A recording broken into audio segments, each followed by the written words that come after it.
It's Ron Reader digs the universe.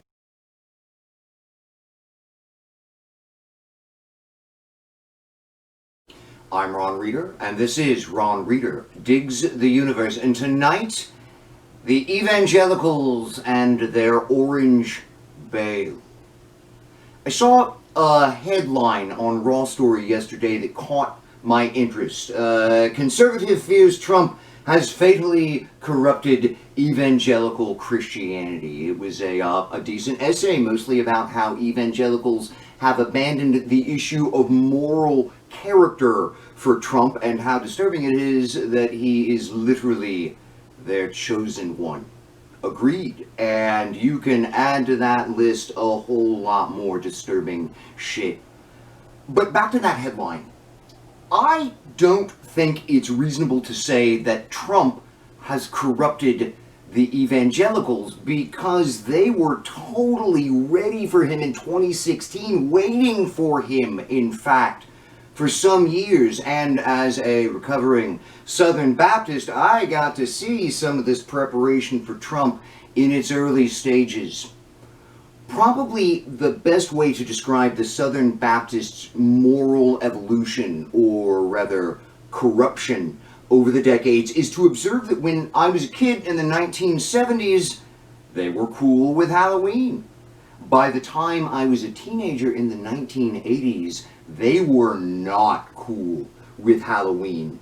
This fast rejection of All Hallows' Eve was likely the most visible and seemingly absurd manifestation of the Southern Baptist Convention's purge of theological moderates, which took place in the late 70s and early 80s. In a massive backlash against the social movements of the 60s and the 70s, theological conservatives took over the convention. Canceling Halloween was just the tip of the iceberg. It was all about their embrace of the supernatural and anti-science attitudes. But, it also meant a lot more supernatural and anti-science attitudes like, Jesus gonna smite everyone we hate with a sword when we all get our apocalypse on. Because Southern Baptists are the largest and most influential evangelical denomination, the whole evangelical movement took the Southern Baptist lead, and they have been festering in their hate for everyone who isn't just like them for decades now. But, throw in some, Jesus loves you, too.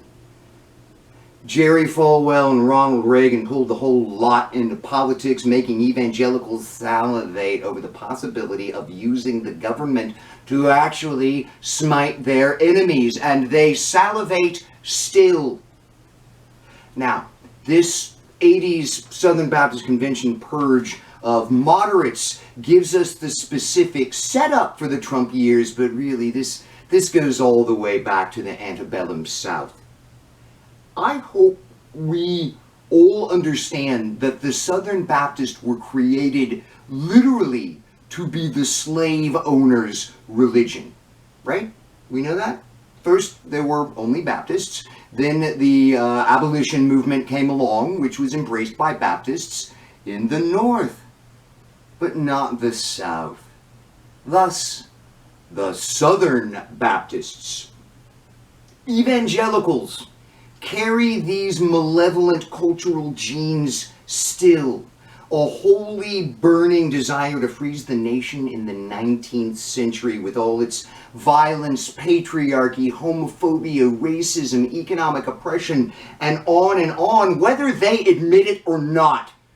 All their philosophy, theology, politics, it adds up to this. 19th century, here we come. This is the essence of evangelicalism. It always has been, and throw in some baby Jesus too. So Trump, he stumbled into all this. He's just a loathsome, megalomaniacal, garden variety, sociopathic piece of shit, but he was perfect for the evangelicals. They had been moving in Trump's morally fucked up direction for decades. It's just perfect. You know, the two of them getting together like that. And in many ways, the evangelicals' awesome ability to organize and propagandize made Trump the political force he became. Trump would be nothing without the evangelicals. So he didn't corrupt them. Rather, it was a marriage made in heaven. Or hell. Probably hell. Anyway, the evangelicals were, in their own way, already just as corrupt as Trump. I mean, here is how tight the evangelicals are with Trump. If he did not exist, they would have eventually created something very much like him. Like the Israelites, who got tired of waiting for Moses to come back down from the mountain and then melted all their gold into their own god to worship. You know, Baal or some shit. In a symbolic way, Trump is very much the idol created by the evangelicals, melting down all their weird orange metal into a graven, foul-mouthed toupee, an orange Baal. Can't wait anymore for badass Jesus with the sword, and why should we when we've got the orange Baal? The evangelicals today are as astray as the ancient Israelites ever were in the Bible.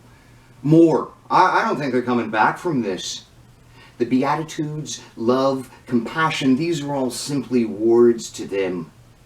What turns them on is who they can smite, who they hate, who they can punish, the dark side forever. Trump didn't make the evangelicals the walking disaster they've become, but their unwavering embrace of him has laid bare to one and all the moral depths to which the evangelicals have sunk. Their movement is now a depraved cultural cancer which seeks to torture and destroy. They have lost all moral credibility and authority. They are not a force for love and justice. They must be allowed no leadership role in our society ever. I suppose that's one thing for which we can thank the orange Baal. Exposing the evangelicals as degenerates. I'm Ron Reeder, and this has been Ron Reeder Digs the Universe. Join me, Ron Reeder, again next week for another episode of Ron Reeder Digs the Universe.